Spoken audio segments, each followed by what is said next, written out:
We're now on Daf Nun Ches Amud Beis. Amalei Rav Huna says to Rav Chia bar Ovin, Hutza at.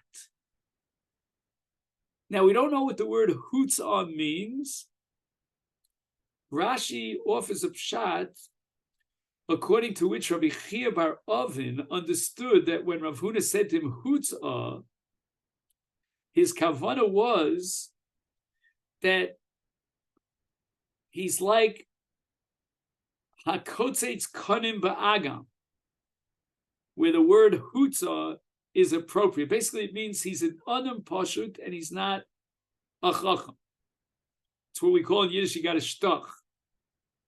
Ichsev. And Rabbi Chia bar Ovin became embarrassed. Who? Sava, Rabbi Chia bar Ovin was of the opinion that when Rav Huna said to him, Hutza at, Mishamte ka'amaleh, he was taking him out. You're out of here. As far as this sugya, this shmua is concerned, you're not a chacham in this sugya. And that brought Rabbi Chia bar Ovin into a state of busha. Now Rav Huna realizes that Rav Chia became embarrassed. Amalei Rav Huna says, I want to straighten out the record over here. Hachikayim. I never meant to say, as you understood me, like, do you hear the planes, Rabbi? I know. That you don't deserve to be in this sugya. But rather what I meant to say was Rav Asi de Hutzal Koi Kavosech. The word Hutzal means he came from a city called Hutzal. And Rav Asi from Hutzal actually agrees with you that Mishnah is talking about a case where he was Makadish and Isha B'Tvolim Shenaflu Lo B'Yerusha Mibeis Avi Imo Kohen. And there's no proof regarding Tovas Hanom Mom.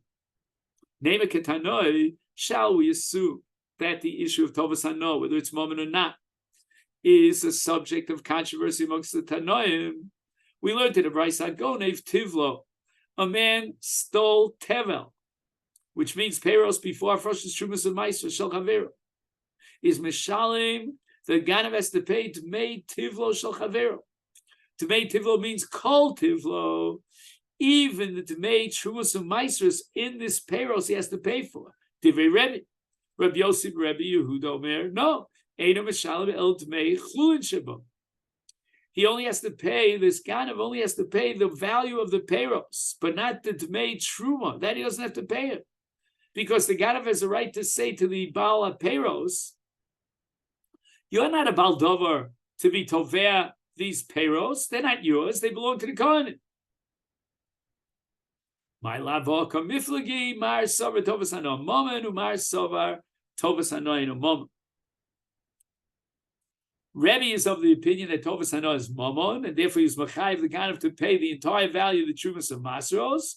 And Rabbi Yossi, Rabbi Yehuda was of the opinion that tovas hanon is momon, and the Baal HaPeros didn't lose anything through this gneva because they never had ownership over the Peros, and therefore the Ganav doesn't have to pay for the Trumas of Maisros that he stole. And now the Gemara is going to give 4 different possible refutations of this interpretation called Lema Ketanoi. Lo.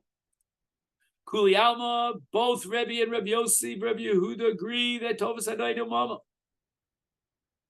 If Tovas Hanoinu Momon, so why does Rebbe say that the Ganav has to pay for these Peros?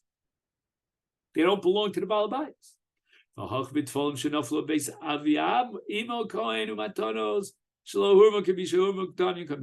machlokas here is whether we consider as if he was mafresh the Peros already. He took off the Trumas of Masros, and that's called Kamisha Hurmudami. Mar Savar, according to Rebbe, Kamisha Hurmudamin, it's as if he was already mafresh, and therefore he was zocher in this truma through Yerusha from Avi Imo HaKohen. And therefore, as a grandson who inherited his grandfather, he has a schus mama. Because it's Kamisha Urmadami. His grandfather owned it as truma, and now he inherits it. And it's his personal ownership. Therefore, the Ganav has to pay him. Umar some but Rabbi Yossi, Rabbi Yehuda holds that until there was Hafrasha Lav Kamisha Hurmadami. It's not considered as if he was already mafresh. The Kohen wasn't zoch in it. There never was Truma Maser. And therefore the Neched only has Tovas Hanon. We're holding that Tovas Hanon in Mammon, and hence Rabbi Yossi, Rabbi Yehuda holds that the Ganav is not Chayiv L'Shalim. Iboy saying no. The Kuli Alma Kamisha Hurmadami. V'Tovas Hanon in Mammon. Everybody agrees that it's as if there already was Hafrasha. V'Hacha. And what is the subject of the machlokes? B'dish Shmuel kamiflagi, di'amar Shmuel chita achas poteres es hakri. That according to the strict law of the Torah, when you want to be mafresh truma, all you need is one chita from an entire kri, a whole arema of chita. Mar, according to Rebbe, is leil Shmuel. He accepts Shmuel, and therefore the Balaperos could claim to against the Ganav that he would have potted up this whole mixture here with one single chita. And therefore the Ganav was mafsid him all the payros. Umar Savar, but Rabbi Yossi, Rabbi Yehuda, less lay the Shmuel, he never accepted Shmuel's principle, but rather is a shear of Truma. And the Yerushalmi says that the shear of Truma is Echad Mimeya, or according to Rabbi Yanai, it's Echad Mielef.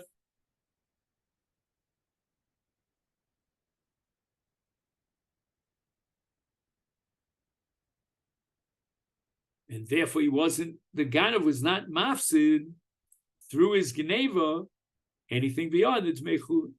Even I say a third possibility to Kuli Alma, Leslie the Shmuel. Everyone rejected Shmuel. No, if everyone rejected Shmuel, we don't understand Rebbe. In the time of the Rebbe, the reason why Rebbe holds that the Ganav is chayiv to pay even the Tmei Truma is because Kansur Rabbanan Leganav. The Rabbanan instituted a punitive method against the Ganav, that he should pay the Balaperos even the Tmei Truma.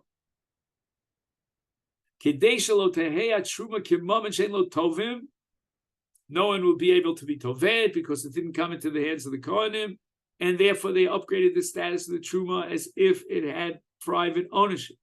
And the Balaperos, the Nignav, could claim, pay me even for the Truma. A fourth interpretation, Kuli Alma Islay de Shmuel. Everybody accepted Shmuel, and according to Torah law, all you need is one chita to pat up the entire creed. Hainu time of the Rabbi Yossi, Rabbi Yehuda. Why does Rabbi Yossi, Rabbi Yehuda insist that the Ganav is parted from paying Dvei Truma? The Kansura Banal Balabayis. Dafka the Balabayis is worthy of a knas. Why? He shouldn't have left his tevel around and delayed the hafrasha. He should have been mafresh his truma immediately.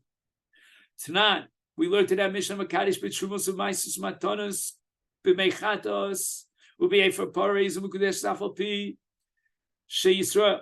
Even though the Makadish is Yisrael. Ureminu. I'll ask you from another Mishnah in Bechoros on Daf Chav Tes. And we're talking about a judge. Hanotel schar lodin.